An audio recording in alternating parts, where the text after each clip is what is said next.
오늘 기독교 강요 내용 이제 11장 21절에서 23절 이 내용에서 우리가 볼 것은 하나님이 우리를 의롭다고 하시는 그 근거가 바로 예수 그리스도의 사역, 그의 공로로 말미암아 이제 우리에게 그 의를 값없이 증가해 주신다. 이런 내용들입니다. 먼저 오늘 본문 말씀을 보면 8절에 그리스도께서 우리를 위하여 죽으심으로 그랬습니다.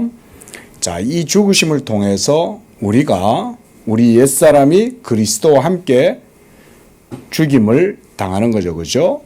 그래서 사도 바울은 이 그리스도의 죽으심을 통해서 예수 믿는 우리도 그리스도의 십자가에서 율법에 대하여 뭘 당했어요? 죽임을 당했다. 이렇게 표현했어요. 죽은 건 누가 죽으셨어요? 예수님이 죽으셨죠.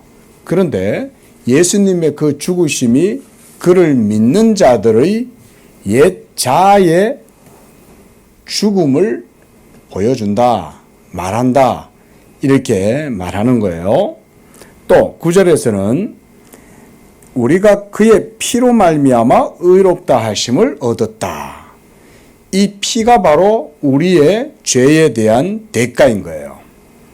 그래서 값이라고 그러는 거예요. 피값으로 할 때 그 값이라는 것은 가치를 얘기하잖아요. 그렇죠? 그런데 우리의 죄를 무르고 우리의 죄를 사할 수 있는 그 속량의 값, 그것은 이 세상에 있는 그 어떤 것들로도 그것의 등가적인 가치를 매길 수가 없죠. 왜냐하면 우리 사람의 영혼의 가치는 너무나도 귀하기 때문에 이 세상에 각종 은금 보화를 갖고는 우리 사람의 영혼을 구원할 수가 없어요. 하나님이 무엇보다 그런 무슨 은금, 보화 이런 걸 가치 있게 여기시는 분이 아니잖아요. 그죠? 하나님이 그런 걸 창조하셨을지라도 금과 은, 보화 이런 건 우리 인생들이나 좋아하지. 하나님이 그게 뭐가 가치 있게 여기시겠어요? 하나님이 가치 있게 여기시는 건 다른 거 없어요. 하나님의 의를 만족시켜 줄 수 있는 존재, 예수 그리스도 외에는 하나님이 만족할 수 있는 존재는 아무것도 없어요. 바로 그 하나님의 아들 예수 그리스도가 자기의 죽으심을 통해서 대리적 속죄의 값을 치른 거예요.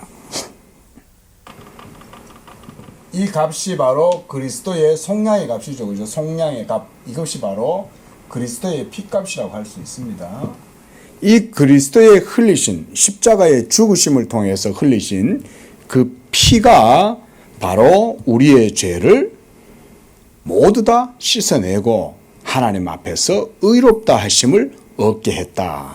그래서 더욱 그로 말미암아 진노하심에서 구원을 받을 것이다. 피값을 치렀으니까, 그렇죠?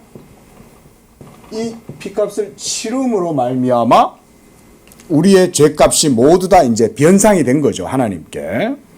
그렇게 해서 하나님이 이제는 이 피로 말미암아 만족하시는 거죠. 이걸 이제 우리가 문병호 교수님은 이걸 물음이다 이렇게 이제 얘기를 했어요. 자, satisfactio. 이 물음이 그리스도의 죽으심을 통해서 이제는 우리에게 값으로 하나님께서 여겨주시는 거예요. 그러니까 의롭다 하실 뿐만 아니라 진노에서 구원을 받은 거예요. 진노는 하나님이 화가 났다는 말이잖아요. 하나님이 왜 화가 나셨어요? 죄 때문에 그런 거죠. 죄로 말미암아 하나님의 공의가 그 죄를 결코 보고 있을 수 없는 거예요. 그런데 그 진노를 누가 당한 거예요? 예수님이 진노를 당하신 거예요. 자, 그래서 이런 의미에서 우리가 당하신 순종이다 그래요. 그렇죠? 자, 하나님의 진노를 담당하셨지요. 담당하신 이것을 그래서 우리가 당하신 순종, 이 당하신 순종을 다른 말로 신학 교리적으로는 수동적 또는 소극적 순종 이렇게 말해요. 패시브하게, 그러니까 피동적, 수동적, 적극적, 죄송합니다. 적극적이 아니고 수동적으로 당하셨다. 소극적 순종이다. 이렇게 수동적 순종이라는 표현을 씁니다. 우리가. 그리고 그 다음 9절에서 보면 또한 그의 피로 말미암아 의롭다 하심을 받았어요. 우리를 의롭다고 해주시는 것은 그리스도의 행위가 의롭기 때문에 그런 거죠. 자, 그리스도의 순종의 행위가 하나님께 의로 받아들여진 거예요. 잘 들어보세요. 자, 순종의 행위예요. 이 행위가 하나님께서 의롭다고 여겨주시는데 이것을 뭐라고 하냐면, 그렇죠, 이것을 행하신 순종으로 이해하는 거예요.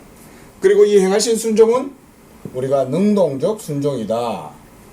능동적 순종이라는 표현을 써요. 신학에서는.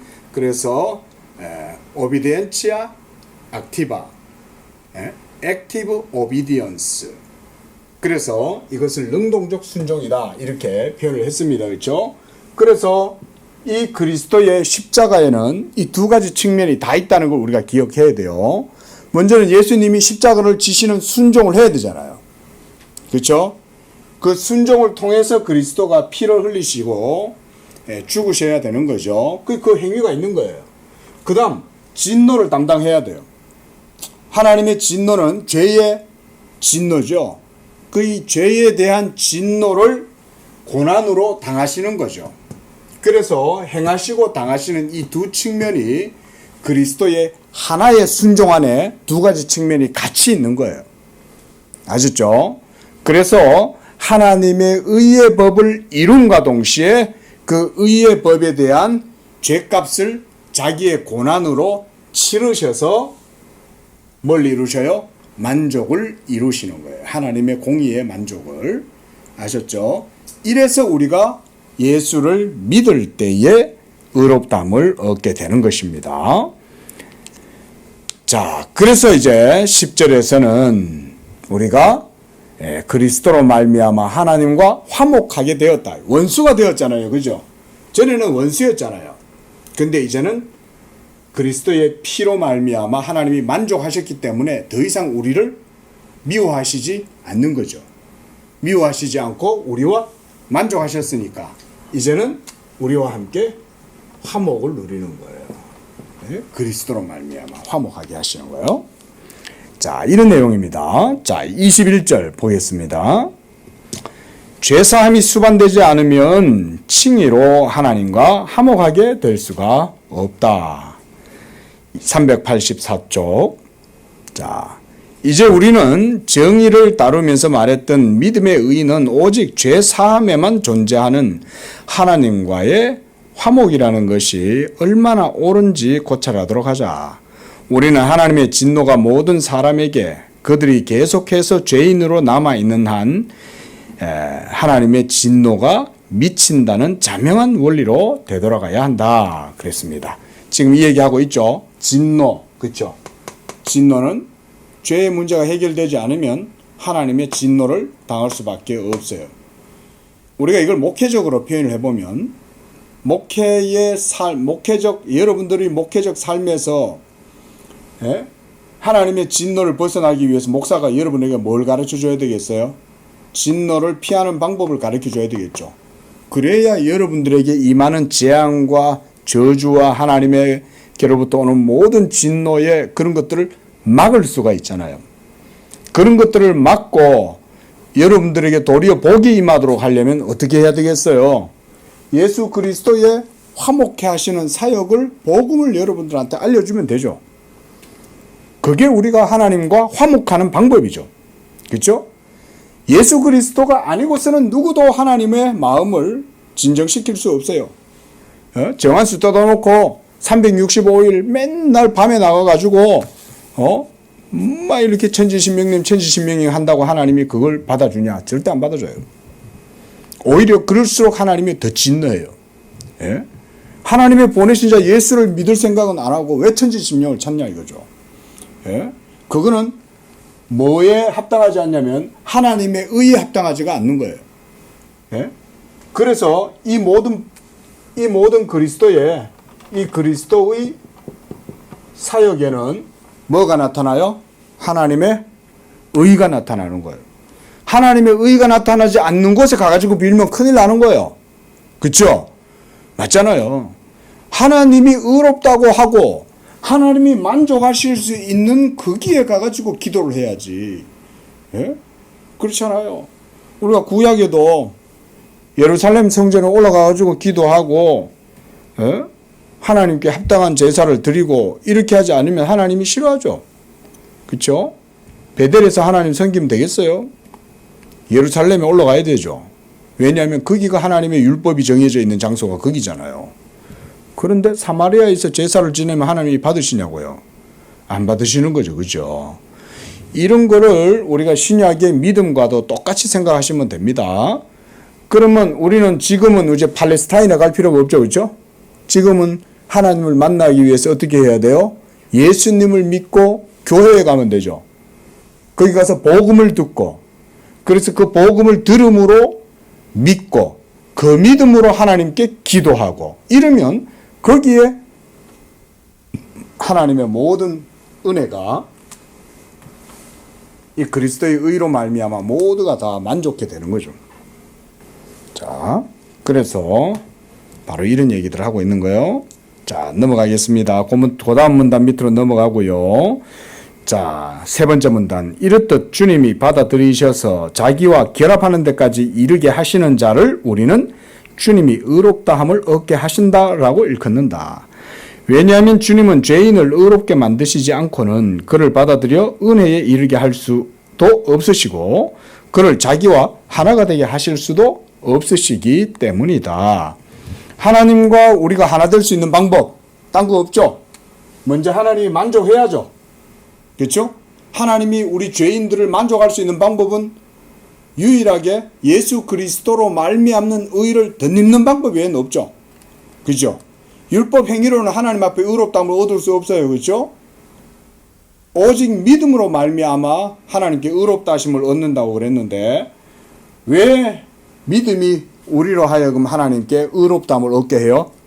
바로 예수 그리스도가 그의 사역을 통해서 하나님의 모든 의를 이루었기 때문에 우리의 믿음이 하나님께 의롭다함을 얻게 되는 거죠. 그렇죠? 여기까지 따라오시죠. 자, 우리는 이 일이 죄사함으로 말미암아 일어난다고 한 번 더 말한다. 만약 주님이 자기와 화목하게 하신 자들이 행위에 의해서 평가를 받게 된다면 그들은 실상 여전히 죄인들로 발견될 것이다. 그렇죠? 그렇기 때문에 화목하게 된 자리에 있다 하더라도 죄로부터 방면을 받고 순수해져야 된다. 죄로부터의 방면. 무엇으로? 그리스도의 피값으로 모든 죄가 방면되고 그래서 하나님이 만족하셔서 그렇죠? 만족하시고 모든 진노를 내려놓으시고 또한 그리스도의 이 의로 우리를 덮어주시고 의롭다고 해주실 때에 그 얘기예요. 이렇듯 하나님이 포용하시는 자들이 의롭게 되는 것은 오직 죄사함에 의해서 그들의 더러운 것들이 씻겨나가 정결하게 될 때뿐이다. 이것이 마땅함으로 우리는 이러한 의를 한마디로 죄사함이라고 부를 수 있다. 그랬습니다. 자, 22절입니다. 죄사함은 그리스도의 의가 값없이 전가됨으로 말미암는다. 그랬습니다. 22절 내가 이미 인용했던 바울이 전하는 다음 말씀은 이 두 가지 점을 매우 뛰어나게 서술하고 있다.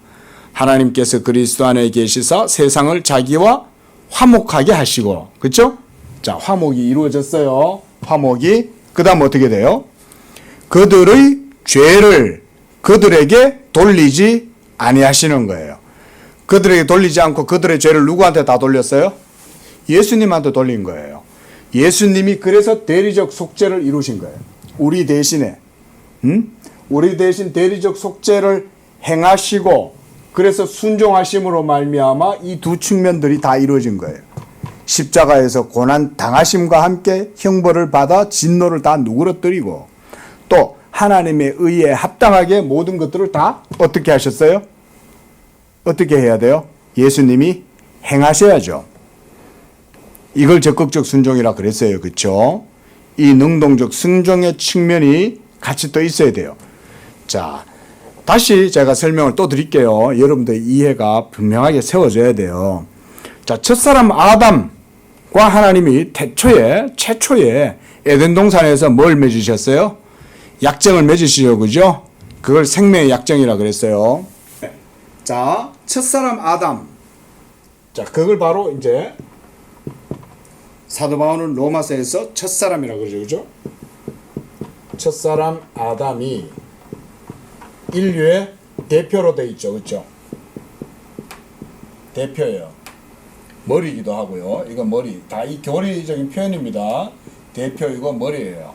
그래서 하나님께서 인류를 자기 형상대로 창조하시되 아담 안에서 창조하시고 그래서 첫사람 아담과 더불어서 에덴 동산에서 생명의 약정, 이 계약을 맺으시는 거예요. 이걸 맺으실 때 첫째 주신 계명이 뭐였죠? 동산 중앙에 있는 하나님이 금하신 그 선악을 알게 하는 나무의 실과는 먹지 말고 동산에 있는 모든 것들은 다 먹어도 된다. 이렇게 얘기했죠. 그래서 동산 중앙에는 뭐가 있었어요? 생명나무와 또 선악을 알게 하는 나무. 이 두 가지가 딱 있죠. 하나는 생명, 또 하나는 선악을 알게 하는 실과. 이 두 종류의 나무가 동산 중앙에 딱 있는데 우리가 이런 걸 신학적으로 예전적이다 이렇게 말을 해요. 상징적인 의미지만 아담은 이걸 선택하면 되는 거죠. 하나님은 이걸 다 먹어도 된다 그랬잖아요. 생명은 풍부해요. 얼마든지 널렸어요. 하지만 동산 중앙에 있는 선악을 알게 하는 나무의 실과는 먹지 마라. 요게 약정의 계명이죠. 하나님이 딱 명령하신 거잖아요. 그런데 아담이 이걸 못 지켰죠. 불순종했잖아요. 그래서 불순종하고 그래서 뭐가 깨졌어요? 하나님과의 약정이 파기된 거예요. 아담과 파기된 약정, 이거 다시 세워줄 수 있어요? 없어요? 아담하고? 파기가 됐어요. 이제 깨져버린 거예요. 안 돼요. 그래서 첫사람 아담은 그로 말미암아 불순종하고 이 아담의 범죄로 말미암아 한 사람의 범죄로 말미암아 죄가 세상에 들어오고 그 죄로 말미암아 모든 인류가 아담 안에서 어떻게 되었어요? 사망을 당하는 거예요. 사망, 죽는 거예요. 그래서 지금 이제 온 지구상에 있는 아담의 혈통에서 난 자들, 그들 모두는 다 영적으로는 하나님과 단절된 사망의 상태에 있는 거예요. 그런데 자, 여기 이제 첫사람 아담이죠. 자, 그런데 하나님께서 이제 둘째 아담, 그렇죠? 이번에는 둘째 아담을 통해서 이 일을 행하시는 거예요. 첫사람 아담과의 약정이 깨어지니까 하나님께서 이번에는 마지막 아담, 누구세요? 예수 그리스도가 마지막 아담이시죠. 그렇죠? 자, 예수 그리스도를 하나님이 이 마지막 아담으로 인류에게 제시해 주시는 거예요. 그래서 이제는 누구든지 이 아들을 믿는 자에게는 영생을 얻게 되고 하나님의 자녀가 되는 권세를 주시는 거예요. 그게 이 약정의 목적이에요. 목적. 첫사람 아담을 통해서 약정을 맺으신 이유도 다른 데 있지 않아요. 보통 많은 분들이 성경을 오해해가지고 뭐라고 말을 하냐면 왜 하나님이 동산 중앙에다가 선악과 나무를 갖다가 심어놔가지고 인류로 하여금 시험에 빠지게 해가지고 멸망당하게 했냐, 하나님이 왜 그렇게 짓궂은 짓을 하셨냐, 막 이런 식으로 하나님을 비방하는데 그건 성경에 전혀 무지해서 그런 얘기를 하는 거예요. 성경의 의도는 그런 얘기를 하려는 게 아니에요. 피조물인 하나님의 피조적인 존재였던 이 아담이 이 약정을, 이 생명의 약정을 통해서 순종함으로 하나님과 하나님의 자녀가 되는 거예요. 자녀. 이 자녀됨을 이루시려고 약정을 맺으시는 거예요. 그러려면 이 약정은 창조주이신 하나님과 피조물인 인간 사이에서 필연적으로 있어야 되는 거예요. 이거는. 그렇게 함으로써 하나님이 이 수단을 통해서 피조된 존재들을 하나님의 자녀로 삼으시는 거예요. 이게 바로 창세기에 나오는 이 약정의 신학적인 중요한 의미인 거예요. 이런 깊은 뜻이 있는 줄도 모르고 왜 선악과를 만들어 놨냐 이렇게 하나님을 막 물어뜯으면 안 된다. 그게 아니라 이걸 통해서 하나님께서 사실은 피조된 존재들과 함께 영원한 연합을 하고 이 연합을 통해서 그들을 자녀로 삼으시고 그들의 자녀됨을 통해서 하나님은 그들의 하나님이 되고 이들은 하나님의 백성 되는 이거 우리 성경에서 계속 보죠. 그리고 요한계시록 마지막에도 나는 저희의 하나님이 되고 저희는 내 백성이 되리라. 이게 성취가 되는 거예요. 이 자녀됨이. 맞죠? 그런데 바로 그 언약, 생명의 약정이 이제는 누구를 통해서 이루어지는 거예요? 예수 그리스도를 통해서 이 일이 이루어져서 나는 저희의 하나님이 되고 저희는 내 백성 되리라 라는 이 자녀됨의 약정이, 언약이 예수 그리스도의 이 은혜 언약을 통해 가지고 이루어지는 거예요. 그래서 구약의 모든 성경은 바로 이 예수 그리스도의 역사적 나심과 그의 사역의 성취를 계속 보여주는 거예요. 그게 창세기 3장 15절부터 나오죠. 예?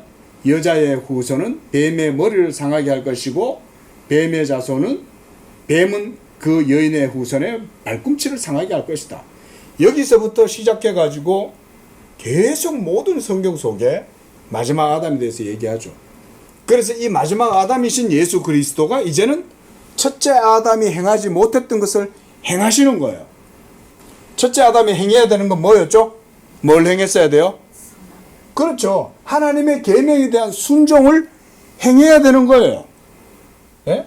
그래서 첫사람 아담의 자리에 마지막 아담이 서시고 거기에서 믿는 자들의 머리가 되시는 거예요. 여기서도 그리스도가 이제 대표가 되시는 거예요. 우리의 머리시잖아요. 그죠? 머리, 대표. 우리의 대표의 자리에서 그 모든 하나님의 구속의 사역을 행하시는 거예요. 그렇게 하실 때 두 측면이 있어야 된다 그랬죠? 먼저는 행하신 것. 그 다음 아담은 죄가 없었기 때문에 죄값을 치를 이유가 없었어요. 그렇죠? 왜냐하면 처음부터는 죄가 없는 원의의 형상을 갖고 있었잖아요. 그러니까 순종만 있으면 됐어요. 아담은. 근데 둘째 아담이신 예수 그리스도는 적극적 순종만 있어서는 안 돼요. 행하시는 순종만 있어서는 안 되고 무슨 순종까지 같이 포괄되어져 있어요? 죄값을 동시에 같이 치러야 되는 거예요. 그 죄값을 치르려고 뭘 하셔야 돼요?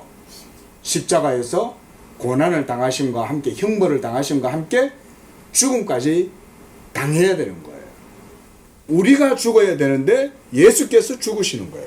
그래서 우리가 그것을 당하심이다 그러죠. 그렇죠? 여기서 얘기했잖아요. 그죠? 이것이 둘째 아담, 마지막 아담이신 예수 그리스도에게 이 사역이 주어진 거예요. 그래서 그리스도께서 자기의 사역, 이 사역을 통해서 우리를 위한 모든 의를 다 이루시는 거예요. 이렇게 이루신 그 의가 우리에게는 믿음으로 전가되는 거예요. 이 예수를 믿으면 마지막 아담이 행하시고 당하신 이 모든 순종을 통해서 그의 공로의 가치가 하나님이 우리의 것으로 여겨 주시는 거예요. 왜냐하면 그가 우리의 뭐가 되시니까? 머리가 되시니까. 그래서 우리가 로마서에서 봤어요. 그렇죠? 5장에서 예? 한 사람의 한번 봅시다. 다시. 자, 로마서 우리가 5장 보겠습니다. 5장 12절 말씀. 자, 우리 좀 전에 성경 봤죠? 자, 12절.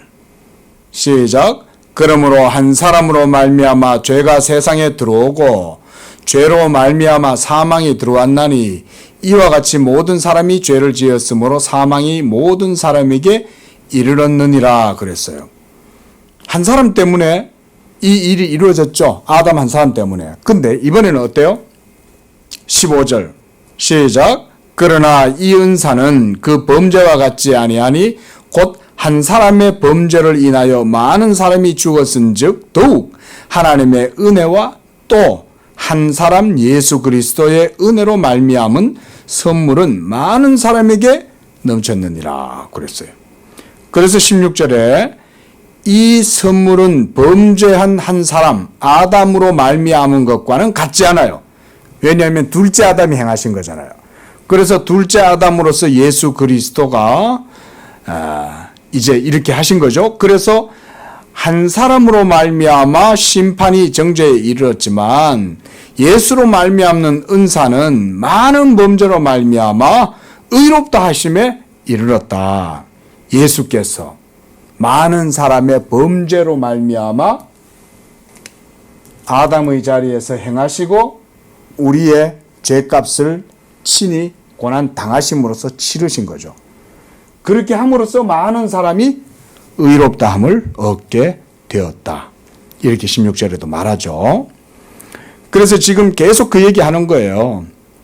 그래서 21절 보세요. 19절 한번 보세요. 19절 읽어봅니다. 시작. 한 사람이 순종하지 아니하므로 많은 사람이 죄인 된 것 같이 한 사람이 순종하심으로 많은 사람이 의인이 되리라. 둘 다 한 사람이잖아요. 첫째는 이 사람이죠. 첫사람 아담. 이 한 사람의 불순종 때문에 많은 사람이 죄인이 되었고 또 이 의인이신 예수 그리스도께서 순종하심으로 많은 사람이 의인이 되는 것. 이때 죄인들이 의인이 되도록 하시는 이 방식이 주입이다 정가다. 정가의 방식이다. 주입이 아니다 그 말인 거예요. 주입은 실제로는 행위를 말하는 거예요. 그러나 정가의 방법은 그게 아니라 그랬죠. 이 모든 의를 이루신 예수 그리스도를 믿는 거예요. 믿을 때 하나님이 그를 대표와 머리로 삼으셔서 그의 의를 우리에게 전가해 주는 거예요. 그렇게 해서 우리가 그리스도의 순종을 통해서 우리가 의롭다함을 얻게 되는 거예요. 우리가 행해서가 아니에요.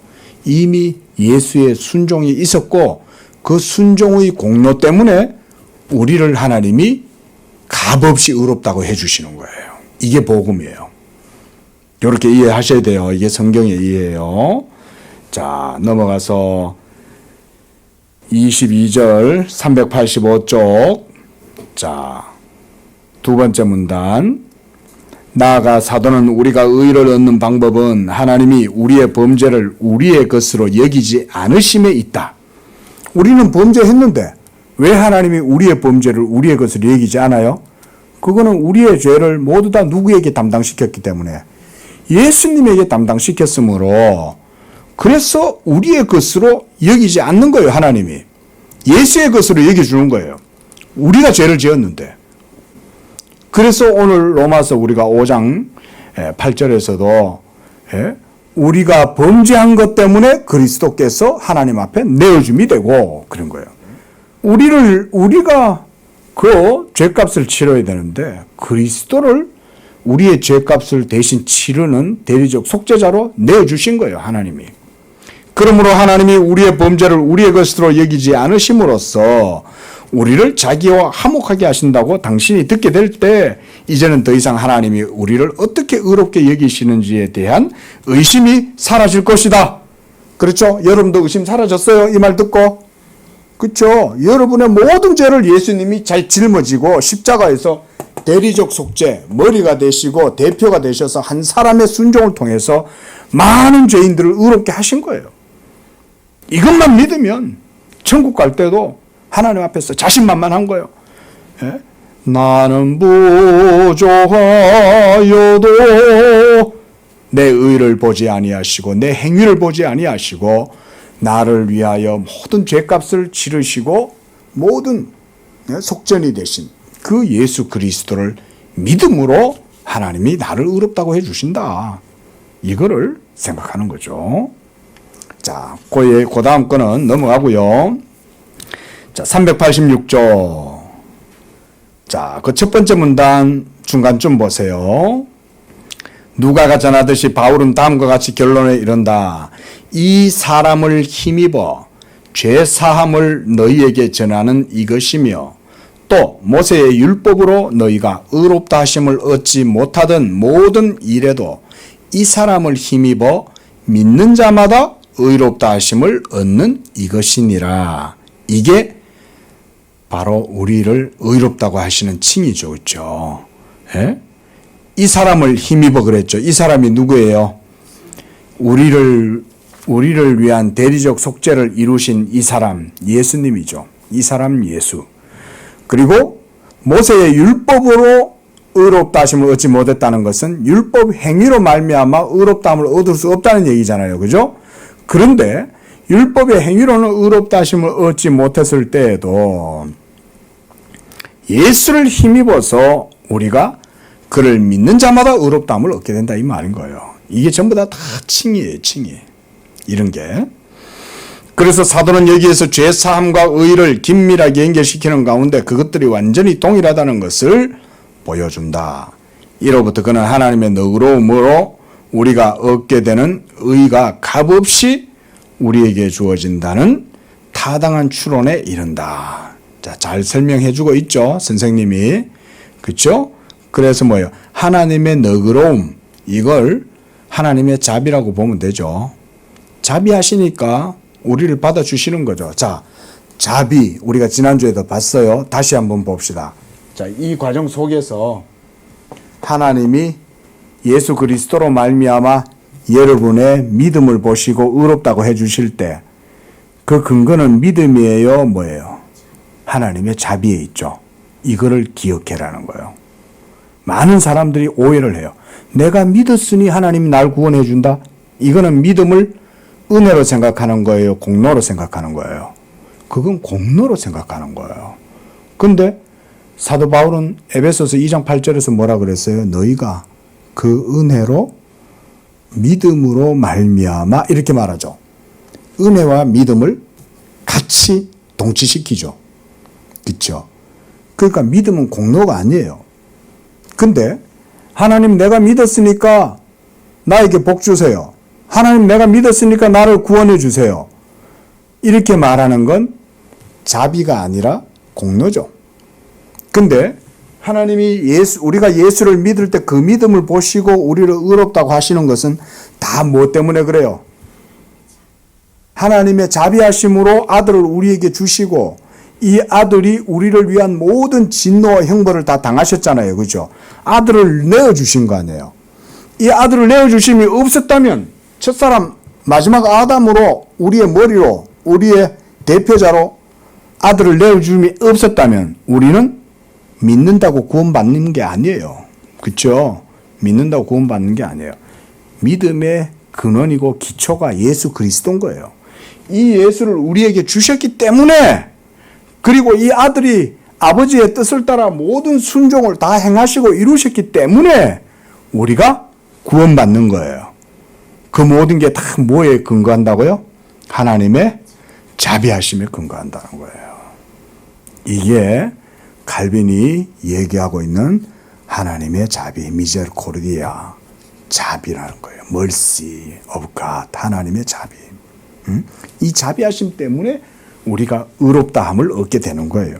우리가 믿어서 하나님이 그 믿음으로 의롭다고 해준다는 말은 믿음을 공로로 생각하는 거예요. 그게 아니에요. 비록 내가 믿었고 하나님이 그 믿음을 보시고 나를 의롭다고 하시지만 그것은 하나님의 자비에서 난 믿음이다. 이렇게 생각해야 돼요. 그래야 선택의 교리하고도 맞아떨어져요. 하나님의 선택의 원인은 하나님의 자비에 있다 그랬죠. 그렇죠? 우리가 하나님의 선택이 없으면 믿음이 생기겠어요? 안 생기겠어요? 하나님의 선택이 없이는 우리가 믿음을 갖지 못해요. 우리가 로마서에서도 봤잖아요. 그렇죠? 예? 야곱하고 에서가 있는데 누가 하나님의 택하심을 받았어요? 야곱이 택하심을 받았죠. 그런데 그들이 아직 나기도 전에 어떤 선한 일을 행하기도 전에 나쁜 일을 행하기도 전에 하나님이 에서는 미워하고 야곱은 사랑하시는 거예요. 그들의 행위가 근거예요? 그게 아니죠. 오로지 택하시는 자로 말미암는 거죠. 그때 그 택하심이 뭐냐 이거예요. 하나님의 자비하심이라는 거예요. 그 택하심이. 갈비는 이런 것에 대해서는 정확하게 보는 거예요. 그러니까 오늘날 우리가 나 예수 믿었으니까 구원해 주세요 이런 말 하나님 앞에 할 수 없죠.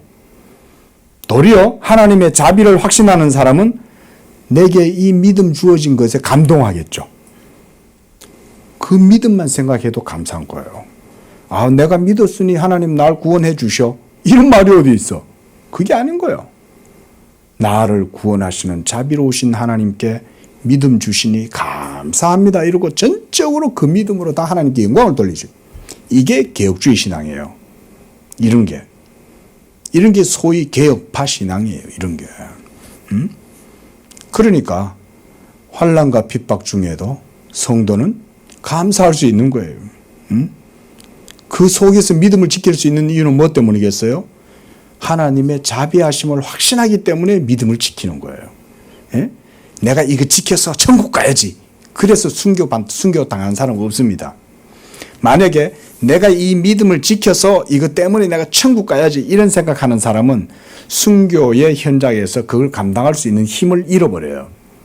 근데 그게 아니라 하나님 아버지의 무한한 자비와 사랑이 예수 그리스도 안에서 나를 향하여 주어져 있다.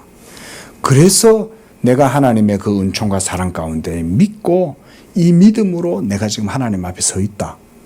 이 생각하는 사람은 오히려 온갖 재난과 환난과 핍박 속에 당하면 당할수록 오롯이 서게 됩니다.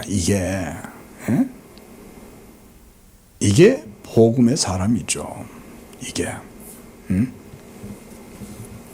어때요? 칼빈의 신학 속에 있는 이런 모든 구원의 교리나 교의가 어떻습니까? 전부 다 맞아떨어지죠. 믿음으로 모든 것에 믿음으로 믿음의 연결고리 얼개가 전부 다 믿음으로 연결되어 있는 거예요. 하나님의 영원하신 자비하심과 선택 가운데에서 하나님이 여러분들을 지명하여 부르시는 거예요. 그리고 여러분들을 지명하여 부르신 다음에 여러분들을 또한 의롭다 하시고 의롭다 하실 뿐만 아니라 영화의 상태로 이르기까지 이끌어 가시는 분도 그 하나님의 자비로우심으로 처음부터 끝까지 영원부터 영원까지 다 붙들어 주는 거예요. 믿음도 하나님의 자비에서 나오고 모든 것들이 선택도 자비에서 나오고 우리가 마지막에 천국 들어가는 것도 하나님이 우리를 끝까지 붙들어 주시는 거예요. 23절 386쪽 제일 밑에 보면 그러므로 오직 그의 자비로 은총을 얻은 자들만 의롭다함을 얻게 된다. 이렇게 이제 결론을 내립니다. 또 23절 이러보건대 우리가 하나님 앞에서 의롭다함을 얻게 되는 것은 그리스도의 의의 중재로 말미암는다는 사실이 분명해진다. 여러분들이 오늘 이 강의를 통해서 여러분들이 그것만 이해하시면 돼요. 그렇죠? 예수 그리스도의 의의 사역, 이 의의 중재 이걸 통해서 그래서 이는 사람이 자기 안에서 스스로 의로운 게 아니라 그리스도의 의가 정가에 의해 그것이 자기에게 교통됨으로써 의롭다함을 얻게 된다는 것과 같다. 그랬습니다. 그리고 이런 교통, 곧 두 번째 줄 밑에 보세요. 하나님의 성령에 동참하기 때문이라고 주장하고 헛되고 성가신 발로는 여기서 자리할 곳이 없다. 이게 바로 앞에서 얘기했던 오지안더가 말하는 거죠. 그리고 이것이 로마 가톨릭의 스콜라주의자들이 말하는 거죠. 사랑도 결국은 의지와 행동이 되는 거예요. 여기서는. 자, 그래서 다음 문단. 당신은 우리의 의가 우리 안에 있는 것이 아니라 그리스도 안에 있다는 사실. 우리에게 그 권리를 누릴 자격이 있는 것은 우리가 그리스도께 동참하는 자들이라는 한 가지 이유 때문이라는 사실. 실로 그와 더불어 우리는 모든 부요함을 소유하게 된다는 사실을 깨닫게 된다. 잘 설명해 주었습니다. 그 밑에 줄. 그리스도께서 육신의 죄를 정하여 그가 정죄됨으로 율법의 의가 우리 안에서 이루어지게 되었다는 말씀과 상반되지 않는다. 여기서 가리키는 것은 다름 아닌 정가에 의해 우리가 이르게 되는 바로 그 성취이다. 왜냐하면 주님이신 그리스도가 자기의 의를 우리에게 교통시켜 주시는 그 법을 쫓아 놀라운 방식으로 우리에게 그의 힘이 흘러 들어와서 우리가 하나님의 심판을 감당하게 되기 때문이다. 그리고 바울이 앞에서 다른 곳에서 전한 말씀의 뜻과 정확하게 일치한다. 우리가 좀 전에 읽어봤죠. 한 사람이 순종하지 아니함으로 많은 사람이 죄인 된 것 같이 한 사람이 순종하심으로 많은 사람이 의인이 되리라. 이게 전부 다 그리스도의 속죄 사역이죠. 이걸 통해서 우리가 값없이 의롭다함을 얻게 된 거예요. 자, 그래서 쭉 넘어가서 제일 끝에 보십시오. 진실로 본 사안의 실체가 여기 있으니 우리는 하나님의 얼굴 앞에 나타나 구원에 이르려면 그리스도의 달콤한 향취를 맡아야 하며 그의 완전함으로 우리의 악을 가리고 묻어버려야 한다. 그의 완전함이라고 그랬죠? 여기서 이 완전함은 무엇에 대한 완전함일까요? 그리스도의 순종에서 두 측면이 바로 능동적 순종하고 수동적 순종, 이 두 측면이 있다 그랬죠. 그래서 그리스도의 사역의 행하심의 의미하고 십자가의 사역의 당하심의 의미, 형벌과 의를 행함, 이 두 측면들이 다 있는데 이게 모두가 무엇에 근거해서 행하시는 거예요? 모두가 율법에 근거해서 하는 거죠. 그렇죠? 율법이 공의를 요구하잖아요. 하나님이 의의 표준을 율법을 통해서 보여주셨죠. 그렇죠? 그래서 그리스도의 이 모든 순종의 행위와 사역은 다 하나님의 율법에 대하여 하시는 거죠. 하나님의 율법 공의가 우리에게 의를 요구하잖아요. 그런데 우리는 행할 수 없어요. 그러나 우리의 대표자이신 예수 그리스도는 율법에 대하여 모든 의를 이루신 거죠. 그렇죠? 율법에 순종하신 거잖아요. 이 모든 순종이 율법의 순종이잖아요. 이렇게 함으로써 하나님의 모든 의를 다 당하신 측면과 행하신 측면 모두를 다 이루신 거예요. 그래서 여기서 칼빈도 그의 완전함으로 그랬던 거예요. 완전함이란 율법에 대한 완전함이죠. 우리는 이 율법에 대한 완전함 가능해요? 하나도 못하죠. 우리는 하나도 못해요.